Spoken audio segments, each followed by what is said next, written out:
Hello everyone and welcome back to the channel, and today we're comparing two powerful finance tools head to head, and they are Doc AI versus QuickBooks. One is a new AI powered accountant and the other is a trusted industry standard.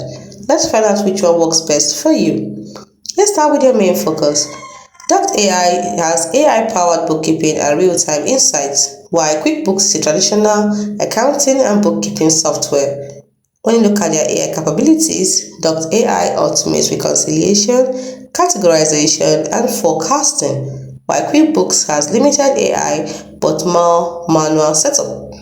When we look at who or what they are best for, Doc AI is best for small and mid-sized businesses wanting AI-driven automation, while QuickBooks is for small businesses needing reliable standard accounting. Next, ease of use.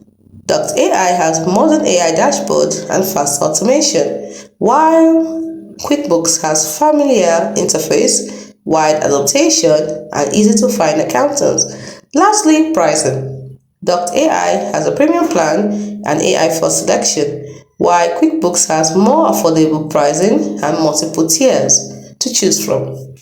Here's a breakdown. AI acts like an intelligent digital accountant, automating bookkeeping, reconciliation, and even giving you real-time financial insights. QuickBooks, meanwhile, has been the go-to accounting tool for decades. It's reliable, flexible, and widely supported by accountants everywhere. So the bottom line is AI equals cutting-edge AI automation, while QuickBooks equals trusted and established accounting solution. So if you want the latest in AI-driven automation, go with Doct. If you prefer a well-known, tried and true system, QuickBooks is still a strong choice. So, are you Team AI or Team QuickBooks? Let us know in the comments below. Do not forget to like, subscribe, and hit the bell for more smart finance breakdowns only here on Twoguysfinance. See you in the next one.